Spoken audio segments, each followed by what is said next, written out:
कि क्या वाकई में 2 अप्रैल को ये बिल संसद में प्रस्तुत होने जा रहा है, और अगर होने जा रहा है तो इसमें क्या खूबियां हैं, क्या खामियां हैं, और जिसका जिक्र अभी हमारे तीनों पैनलिस्ट जो मेन इंपॉर्टेंट पार्टीज के हैं उन जो प्रस्तुत किया, क्या उनके तर्कों से सहमत हुआ जा सकता है।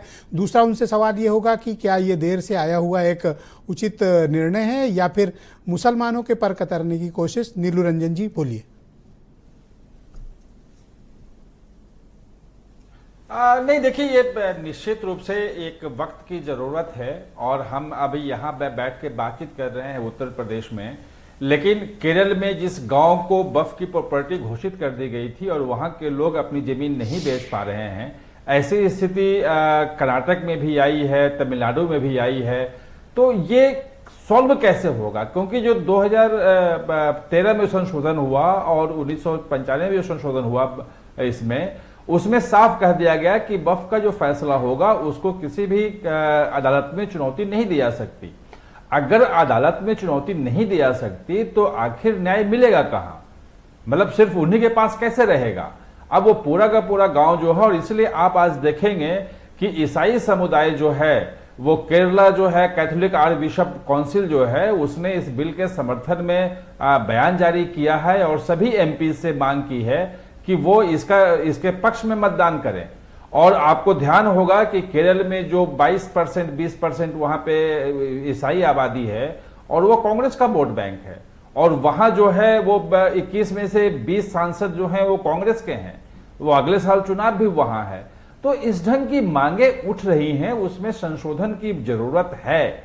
अब सवाल यह है कि लोग अपने अपने ढंग से अपना वो स्टैंड लेते हैं, पॉलिटिकल स्टैंड लेते हैं, तो उसमें ठीक है, राजनीतिक दलों का काम है स्टैंड लेते रहें, लेकिन कोई ये नहीं कह सकता है कि उसमें संशोधन की जरूरत नहीं है। और वक्फ बोर्ड का कोई भी फैसला हो वो अदालत में चुनौती नहीं दी जा सके उसे, ये कम से कम संविधान के ये वाला क्लाज मुझे पता चला है कि हटा रहे। मैं आपको पढ़ के सुनाता हूं।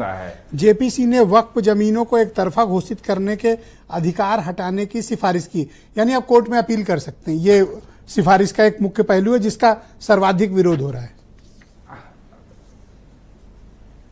बिल्कुल बिल्कुल, क्योंकि अगर आप किसी भी जमीन को कोई वक्फ का घोषित कर दिया और आप अदालत में भी नहीं आ सकते हो तो आखिर न्याय मिलेगा कहां? अगर संविधान मतलब कोई भी फैसला संसद लेती है तो उसको चैलेंज होता है सुप्रीम कोर्ट में। पर मुझे बताइए कि धार्मिक जमीनों के विवाद में क्या संसद को और सरकार को बोलना चाहिए? नहीं, संसद और सरकार तो सिर्फ कानून बना रही है, उसमें जो भी वो बोर्ड बन रहा है उसमें धर्म के लोग भी रहेंगे, उसमें प्रशासन के लोग भी रहेंगे और तमाम चीजें। ऐसा कुछ नहीं है कि मतलब जो मुस्लिम धर्म के लोग हैं वो उसमें नहीं रहेंगे।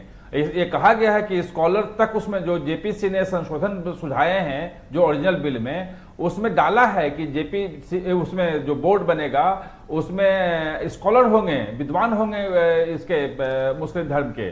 और दूसरा कि उसमें जो कलेक्टर की बात की जा रही थी, कलेक्टर होगा उसमें, वो कहा गया कि कलेक्टर नहीं होगा, कोई सेक्रेटरी लेवल का, एडिशनल सेक्रेटरी लेवल का अधिकारी जो है वो राज्य दे। और अगर बोर्ड राज्य दे रहा है, राज्य है, तो राज्य में तो कांग्रेस की भी सरकारें हैं, कर्नाटक में है, तेलंगाना में है, विपक्ष की तमिलनाडु में है, बाकी जगह भी है।